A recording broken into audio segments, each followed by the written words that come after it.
Welcome to Biscuits and Jam from Southern Living. I'm Sid Evans, editor-in-chief of Southern Living magazine. My guest this week has been a country music star since she was 15, and her famous family has been in the spotlight for years. But that hasn't kept her from focusing on the things that matter. Whatever's happening to me, whatever it is, business or personal, I do the next right thing. And if I don't do it wholeheartedly, then I've missed an opportunity. With her mother, Naomi Judd, Wynonna has earned 5 Grammys and 14 #1 singles, like Why Not Me, making the duo one of the most successful acts in country music history. But her solo career has blazed many trails as well. After almost 4 decades in entertainment, Wynonna released an EP earlier this fall called Recollections, featuring her covers of songs by Nina Simone, Fats Domino, The Grateful Dead, and John Prine. On today's show, Wynonna tells us what she's been cooking during quarantine and how meals with the family stir the conversation. You know what I love, though, more than anything is sitting last night. All the kids are here and everybody's talking about their lives. And that's what I'm going to remember the most about this time, are the stories that everybody's told me. And I'm writing some really good songs. And so the food is to get everybody around the table. Plus some Judd holiday traditions and much more this week on Biscuits and Jam.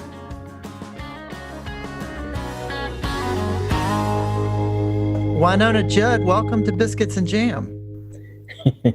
This is a very good place for me to be. Biscuits and Jam.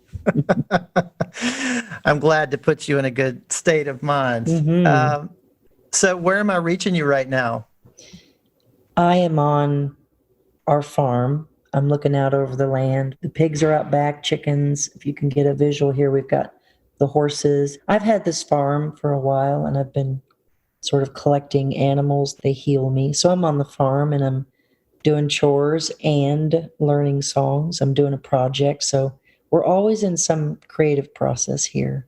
So what does a typical day on the farm look like for you? Let's see, dear. My son is a first responder, and he's a policeman, so he's always in and out. He's a canine deputy, and he's got his dog, and he trains. And my mom stopped by. She's pretty cute. She lives over the hill, and Ashley lives to my right, mom to the left. And I get up and I go with the flow. You know, there's a lot happening here on the farm, Sid. We've been creative for 7 months and creating music, because that's what we do in good times and bad. I have chores, and then I'll be sitting here literally, I know this is corny, but I call Loretta Lynn, and I'll talk to her and say, "Hey, Loretta," and she'll tell me she loves me, and then I'll hang up. I fix dinner every night like the rancher's wife. We've got a lot of kids in and out. It's just really busy in life and chaos, and I love every minute of it because I know that this too shall pass. Well, I wish I could just pick up the phone and call Loretta Lynn. I know. It's just a blessing that happened. I don't know about you all, but when we got sort of shut down from the road, I started a thing where I would literally call people randomly, and I got such a kick out of it, and it got to be a habit because we text, we email, and hearing that voice, like hearing you all today, I think it's necessary. And so calling people and hearing their stories and talking has really put life back into the situation for me, because we get lonely traveling, and it's just been wonderful. I just reach out to everybody I can right now, and I think that's necessary for me. Yeah, it's very old school, isn't it? It's like picking up the wall phone, dialing somebody.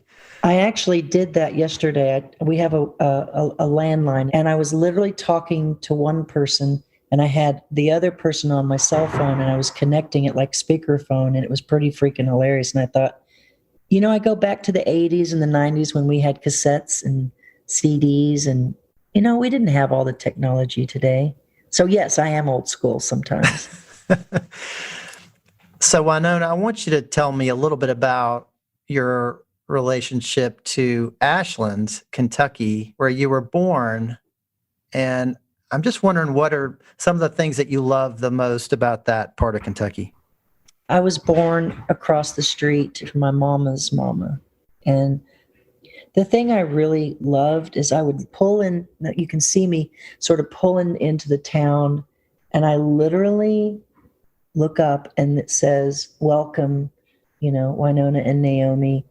And I just start to cry because that's the same bank that we went by to go to Bellefonte Country Club to swim.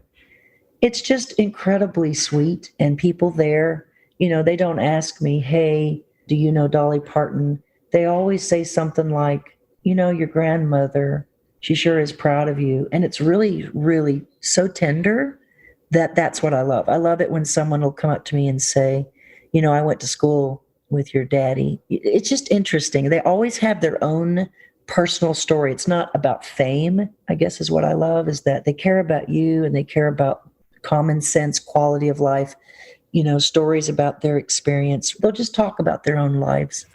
I know y'all didn't have a lot when you grew up, but I heard you say once that you lived in a magical kingdom. What did you mean by that? When you're little, everything is big.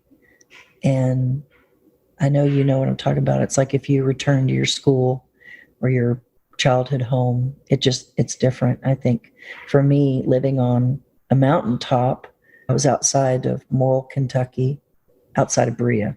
And we had fruit trees in the front, blackberry bushes in the back. We weren't on city water, and it was just so old fashioned and simple. And yet the woman who owned the house, Margaret Allen, the music department at Berea College is in her name. She was the one that changed my life. And I could talk about her for my point in all this. She had china in the cupboards. She had handmade quilts on the beds, a Steinway piano in the living room. And I had never seen anything like that. It was magic to me. And I went back and saw it, and it's tiny compared to what I thought. I thought it was, as big as the White House. I just didn't understand. So we were very poor. And yes, Mother was going to nursing school, and we met a woman who ended up getting us that house for $100 a month. And what a wonderful place to spend a few years. We did. And Margaret Allen was quite the character. And I don't know if you all have someone in your life like this, but she was almost like a character in a movie in that the way she spoke. She's a musician. And I had never been around a woman who was that fluent in just the way she moved and the way she talked and played. She had classical training, and she was so proper, and yet she was country. And I just thought, this is crazy. The houses were surrounded by cabins because she had a music camp every year, and I got to go for free. And it just changed my life, Sid. I mean, it was sitting out on the front porch. I remember singing songs, playing in the front yard with our many cats and dogs. And I had never been in that kind of environment, where you could walk outside and there would be 50 cattle. It just was like a movie. And I think about it still. I'll be on the bus and think about those days. And remember, that's where my music life started at age 9.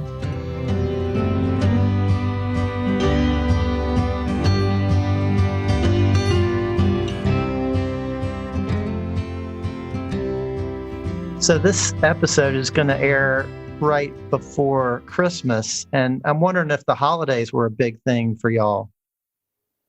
I remember it was a big deal because we always chopped down our own tree. I don't know when's the last time you did that, and I certainly haven't in years. We would literally march out and pick one and cut it down. We had time, and that was such a gift. I didn't know it at the time. We had no TV, no telephone, and we made things. Today it would be like a Pinterest, how to be crafty. It was a way of life for us. We sang.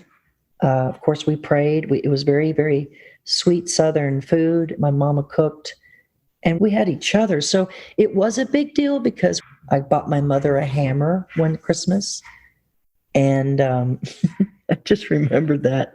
And I still talk about how, of course, she's hammered me ever since. But I remember buying her a hammer, and I think it's because she did everything by hand. I remember, and this is really sweet, we had a loom, and someone had sheared sheep, and this is no joke. We dyed the wool, and I made her a purse to carry her books in. I think she still has it. So yes, holidays, every day was creative in that we did things. We made sun tea. Have you guys ever had sun tea? Oh, yeah. And there's just something so sacred about those moments. We had a garden, and that's where my life began. I have that very thing here on the farm now. where we had a garden, and I remember eating tomatoes out of the garden, without salt or anything, just eating, from the earth. And it's just sacred, and I don't know at the time that though we were poor, we had each other. Mom Ashley and I have never been closer than we were in moral because we had to huddle together. What were some things that your mom liked to make or that you remember? Wow, that's interesting. My mama was really big on fried bologna. Oh, really? Well, we weren't very, wealthy at the time. We had nothing. And so we bought at the co-op. The thing I remember that she made, and I'm putting it in my cookbook, is she made a thing called chicken continental. And it was that really comfort food with chicken and rice and creamy soup. It's just an amazing meal because it has everything you need. And let's see, what else did she make? She made things that I don't eat today, but when you're poor, you like soup beans and cornbread is one of my favorite things of all time because she made that. I don't know when's the last time you had soup beans and cornbread, y'all. It's like, wow. Not recently. No. Right. It's weird. Well, I don't know about when you were little, what you remember about food. It's just, I remember we ate, what we did then that we don't do now as much is eat seasonally. We did things different back then. So Wynonna, what are some of the Judd Christmas traditions nowadays? Well, I made a joke the other day about how my mom, she was here today, and she's always got these rules. And she put them on a piece of paper and she laminated them. And it's the Judd rules for, Thanksgiving. And you have to show up in, a certain attire. Like she doesn't want you to wear something that, doesn't go together. She's very particular about Can't what be she schlumpy. wants. Schlumpy. Thank you. So every year on purpose, I wear my UGG slippers. I don't know what the word is. I try to do my own thing, even though she's bossy. So our traditions are what my mom throws down, which is basically she's got a rule thing, and I'm going to find it and probably laminate it for my children because it works. The no interrupting, no cell phones. We try to play games. I think the thing that is really important nowadays, music is, non-discriminating because we're all very successful and we travel and we are very popular and we think we're cute. We play games because nobody cares. All we care about is winning. It doesn't matter about, well, what did you do last week? I flew around the world. No, we play games. It's important for all of us to bring something to the thing that we're doing, whether it's a meal or a game or something. We keep it so simple because our lives are so chaotic at times. So we will go around. My mom does this thing where she has us go around and talk about what we're thankful for. That's always interesting. My Nana passed last year, and so she makes all her food. It's part of the thing of carrying on her tradition. She was a cook on a riverboat and she cooked. Oh my gosh. So I think our traditions are, of course, it's about food and fellowship. It's about wasting time. And my mom likes to watch movies. I'm not as keen on that as much as she is, but she's the boss. And so I try to do what my mom wants us to do because it's really kind of, we're winding down here. We're getting older, and I just try to be mindful. I have my own traditions here at the house, but when I'm there, it's her rules and her party. So you've been singing with your mom, Naomi, for your whole life. And I'm wondering what some of those early songs were that really clicked with the two of you. Well, we sang a lot about love because we were searching for it.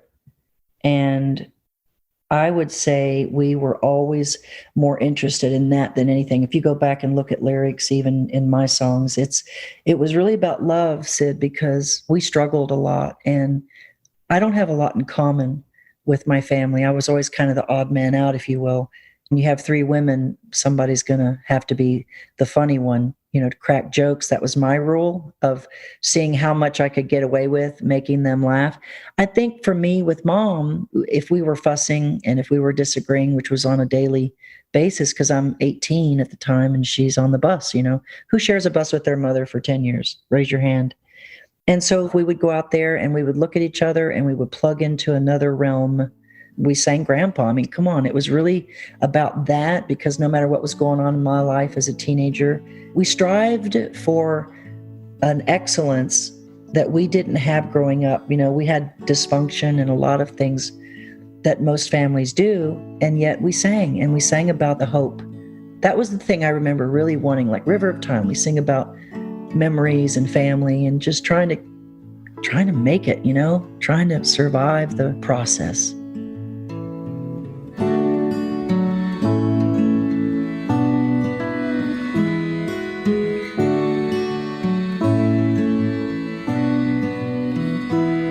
One of the songs on Wynonna's latest release is a cover of John Prine's Angel from Montgomery.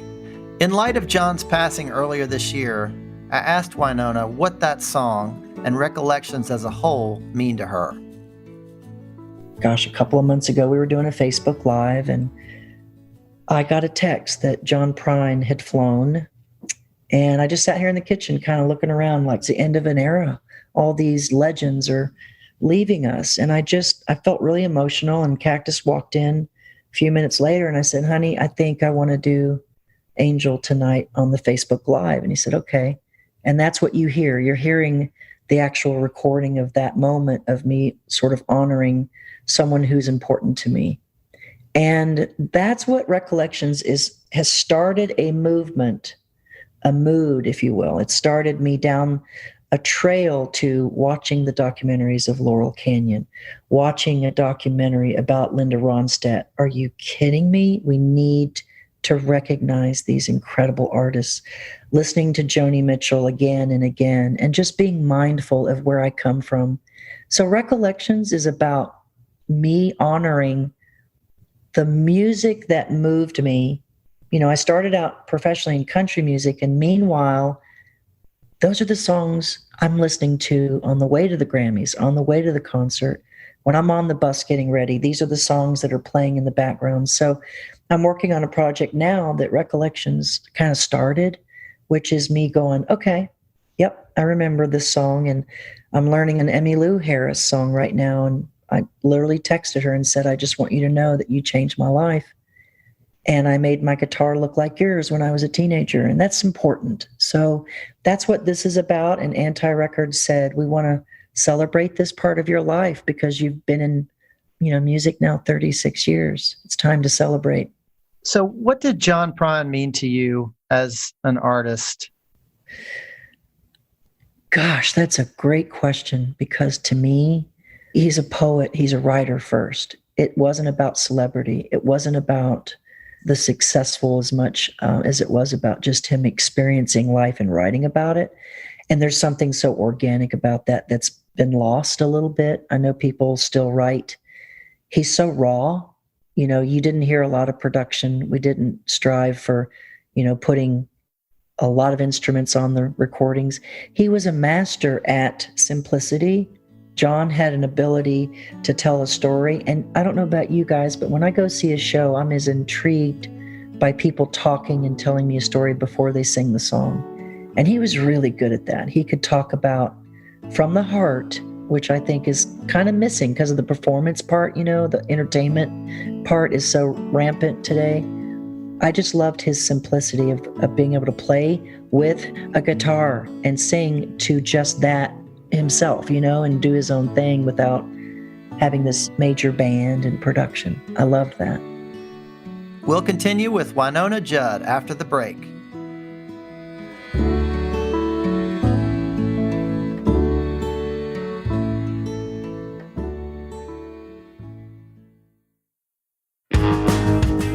Welcome back to Biscuits and Jam from Southern Living.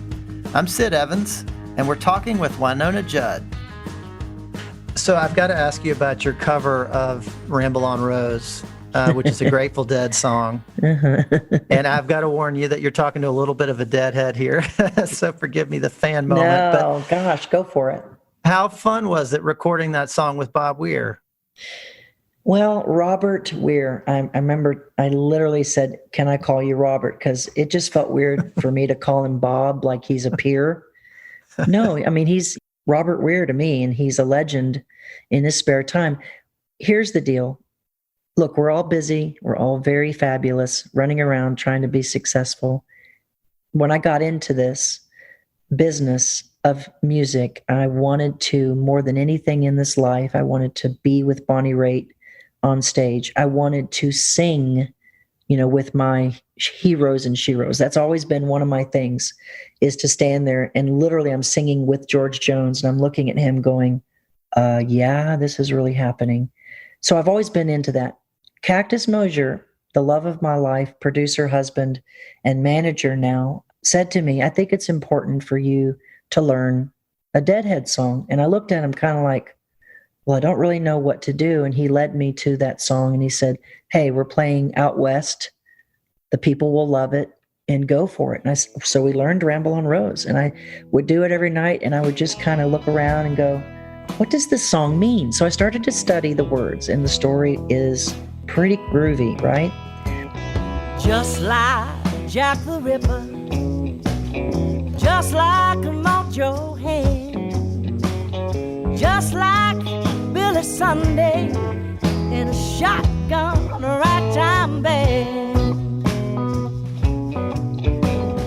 just like New York City, just like a Jericho, pace the house and climb the walls and get out when they blow. Well, next thing I know, Robert Weir's coming to Nashville to do something with Dwight Yoakam. And I reached out to him and said, I'm going to record this song. Would you come over? And he did. And I'm freaking out going, I don't even know what to say. I walk in the studio. We have a home studio here on the farm. And he's singing. And he was coming to play on it. Well, next thing I know, he's in there singing with me. And I'm going, okay, wow, this is even better than I You know what I'm saying? It just happened and it was so organic and so beautiful. And fast forward to the Fillmore. Are you kidding me? On stage at the Fillmore, like where I grew up. And I went to the Fillmore and I think I saw Dolly Parton there. I'm on stage with Robert Weir and he's playing Why Not Me? And I'm just looking around like, this is crazy. And now we text almost every other day. He's working on an opera. And he's telling me a story about what he's doing and how we can connect on Zoom. And I'm like, okay. So he's like my bestie. And I'm just thrilled. He's such an American treasure kind of guy. He's so simple and sweet. So here we are in November, and we've all been in quarantine for months. And I'm just wondering what this time has been like for you as someone who's been on the road for most of her life, and to slow down and to perhaps cook a little bit. What have these last few months been like for you? Very paradoxical, heaven and hell, light and dark. Very much a farmer kind of life for me. To give you a little bit of an example, when I come home from the road, we unpack the bus, I come in, I do cook. I cook for up to, 10, 15 people a night, and very family, very community. And I love that. And then we get back on the bus and we go. Well, yeah, March the 14th, I'll never forget it. We cleared the bus and I think I cried for about a week, and I'm not kidding. All my stuff was in the closet and I would go stand in the doorway and just cry because I was scared to death that I had to be, off the road, because it was like being unplugged from the mothership in a way that was spiritual and emotional. It just felt like a death. And I walked around in that for a while, and then I started to come out of my shell because I did hibernate like most people. And I rested and I slept and I started to feel better and I started to feel calm. And I started a routine, guys, that I don't know that I've ever really had. I'll be honest. When you travel the way we do, you're on LA time and then you're on New York time and then the next day you're in Texas. It's weird.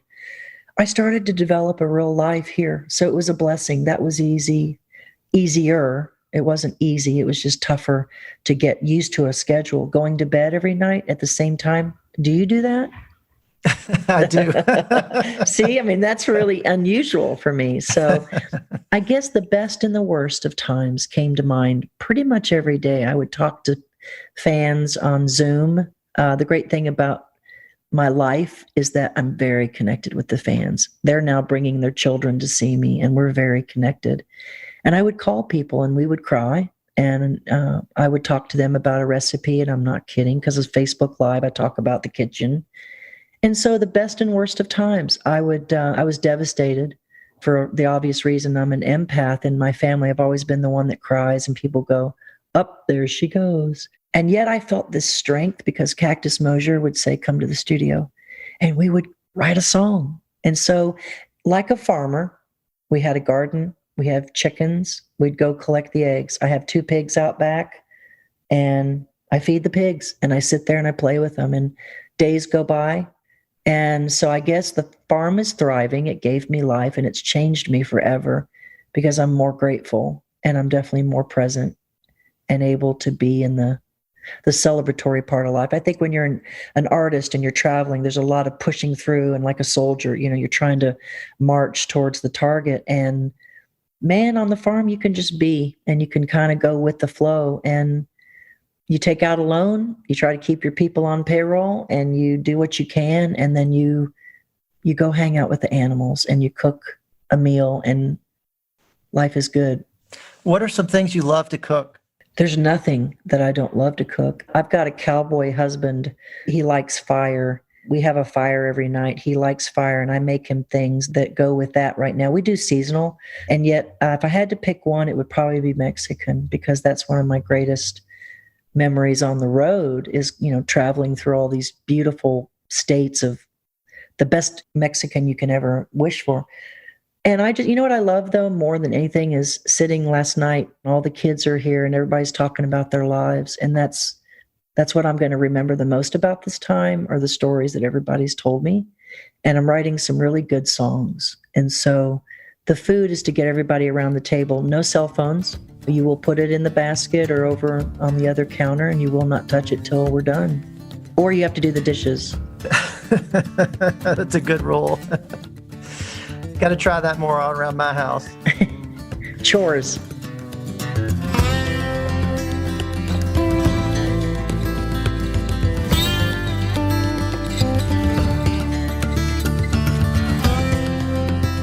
So Wynonna, you've been through some really tough times in your life, and I'm not going to catalog them here, but I'm wondering if you often hear from people who are struggling and who relate to something in your story, especially right now. Yes, I do every day. I talk to the fans. I hate almost calling them that because they're family. I'll call them family.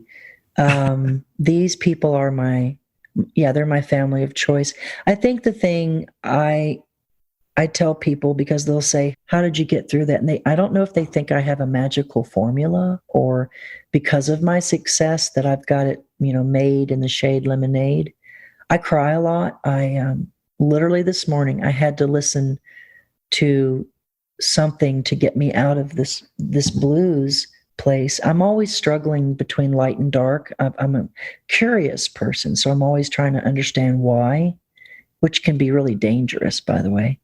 And I think for me, I've just got it really simple, and that is, and this is no joke, whatever's happening to me, whatever it is, business or personal, I do the next right thing. And if I don't do it wholeheartedly, then I've missed an opportunity. And so I think I see things very compartmentalized, and I see things like, okay, I'm going to get up, I'm going to go in the kitchen, and I'm going to drink a glass of cold water.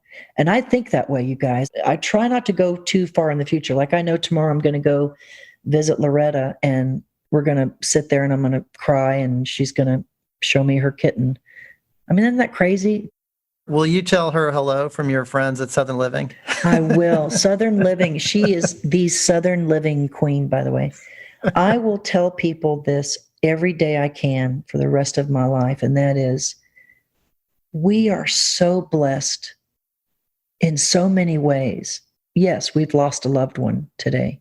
Yes, I heard something yesterday that devastated me. And I thought, I'm going to have to literally take a day just to be by myself with God, because I'm so needing to process this grief. You lose someone that you love so much, boom, that's just unbelievable. And being a Southerner, we just have an ability, and I think this is interesting. Every woman I talk to from the South, especially, can tell me that they have this sort of innate ability to look outside and see something good, whether it be Like for me, I can look out and see the garden. I can look out right now and I see the barn and I see horses and the trees are so beautiful. There's just a way to go through the grief and the really tough stuff because you've got nature. You've got something to remind you that God is really creative and there's something out there that's good, even when you're struggling. And so, yeah, I do talk to my fans a lot. And so I think what I'm saying is I'm getting really used to being simple about it all. I used to try to come up with some great message of hope. And now it's just do the next right thing and do it well. Wynonna, what are you looking forward to the most when we get on the other side of this? Well, that is a great question. I'm going to give you the honest answer first, and then I'll give you what I'd really love, when we do the parade. I think I'm going to feel a little bit overwhelmed with getting back to going fast because I've been going fast for so long. And when we slowed down, I was able to really breathe a full, deep breath without thinking about in the next breath, what do I have to do? And I'll kind of be sad about that part because I'll have to, put on my Spanx, jack my hair to Jesus, put on the sparkles, which I love. But you know what I'm saying? I'll have to go to work. It's like after a vacation. You've been on the road for 36 years. You guys have worked, for 6 months and you're going on a vacation. What do you do on your vacation is what I've been doing for 6 months. So I'm going to miss being home and not doing anything for hours at a time. What I'm going to love the most is the fellowship. I'll be really honest with you. I'm an introvert, but I'm also an extrovert. I am really shy about going to the party and I'm the last one to leave because I just get so excited and activated by the response that I get from the fans. When they say something to me after a song, not just applause, when they say, you're a badass, Wynonna. And I'm like, yeah. And there's this camaraderie. There's this, they're literally egging me on and they're supporting me and they're lifting me up when I'm feeling down. It's just, that's what country music does. We stick together, man. These fans are so loyal. It's just an amazing time to be alive because you're seeing so much happen. And it's not all, I'm not saying something that people don't identify with because I go through the ups and downs like you guys do. And I think, yeah, again, music it doesn't discriminate. So I look forward to singing on the Recollections. I don't know if it's going to open with this, but it's birds flying high, you know how I feel. You know what I mean? It's like people go, whoa, I feel that. That's it. That's what I'm going to look forward to because singing during the Facebook Lives has been a little lonely because you don't have that back and forth. So I guess I could have answered simply, what I look forward to, Sid, is the back and forth, the hello, how are you? Well, I know people are looking forward to hearing that Wynonna growl. Yes. And I have a lot to growl about, trust me. Well, Wynonna Judd, thank you so much for being on Biscuits and Jam. Well, thank you, my dear, and I look forward to it again. So I will sign off by saying bye for now and blessings to you all. Thanks for listening to my conversation with Wynonna Judd. Her new EP, Recollections, can be found wherever you get music. Southern Living is based in Birmingham, Alabama, and this podcast was produced and edited in Nashville, Tennessee. If you like what you hear, please consider leaving us a review on Apple Podcasts or telling your friends about the program. You can find us online at southernliving.com and subscribe to our print publication by searching for Southern Living at www.magazine.store. Biscuits and Jam is produced by Heather Morgan Schott, Chrissy Tiglius, and me, Sid Evans, for Southern Living. Thanks also to Ann Kane, Jim Hankey, Eliza Lambert, and Rachel King at Pod People. Join me next week for a special holiday edition of Biscuits and Jam, featuring various conversations with a lot of our previous guests. We'll see you then.